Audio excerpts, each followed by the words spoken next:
সফল হতে চান? 27 বছর বয়সে যখন হন্য হয়ে ব্যাংকে চাকরি খুঁজছেন, তখন আপনারই বয়সী কেউ একজন সেই ব্যাংকেরই ম্যানেজার হয়ে বসে আছেন।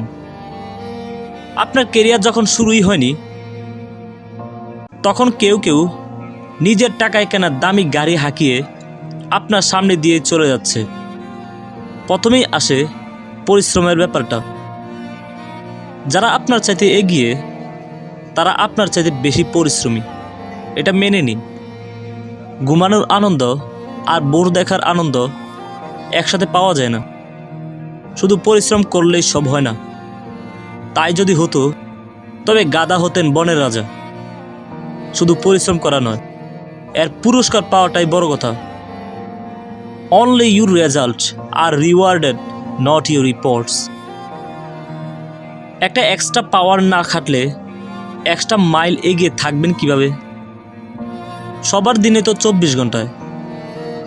আমি একজনকে দেখেছি, অন্যরা যখন ঘুমিয়ে থাকে তখন সে রাত জেগে আউটসোর্সিং করে।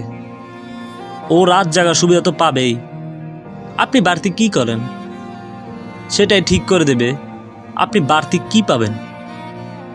আপনি ভিন্ন কিছু করতে না পারলে ভিন্ন কিছু পাবেন কেমনে?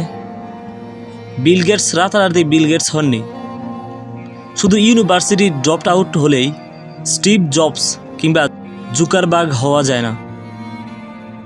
নজরুলের প্রবন্ধগুলো পড়লে বুঝতে পারবেন উনি কতটা সুশিক্ষিত ছিলেন।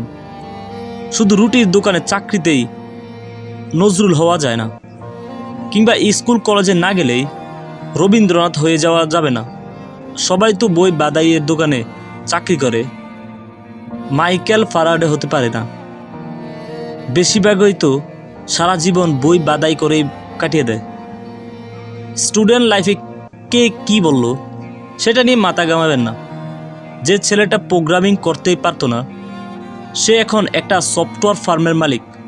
যাকে নিয়ে কেউ কোনোদিন স্বপ্ন দেখেনি, সে এখন হাজার হাজার মানুষকে স্বপ্ন দেখাতে শেখায়।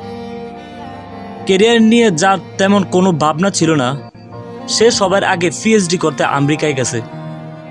সব পরীক্ষায় মহা উৎসাহে ফেল করা ছেলেটি এখন একজন সফল ব্যবসায়ী। আপনি কি পারেন, কি পারেন না, এটা অন্য কাউকে ঠিক করে দিতে দেবেন না। সরকারি ইউনিভার্সিটির চান্স পাননি, প্রাইভেটে পড়ছেন, সবাই বলছে আপনার লাইফটা শেষ। আমি বলি, আরে আপনার লাইফ তো এখনো শুরুই হয়নি। আপনি কত দূর যাবেন এটা ঠিক করে দেওয়ার অন্যরা কে? লাইফটা কি ওদের নাকি? আপনাকে ডাক্তার ইঞ্জিনিয়ার হতেই হবে কেন? যেখানেই পড়াশোনা করেন না কেন, আপনার এগিয়ে যাওয়াটা নির্ভর করে আপনার নিজের উপর।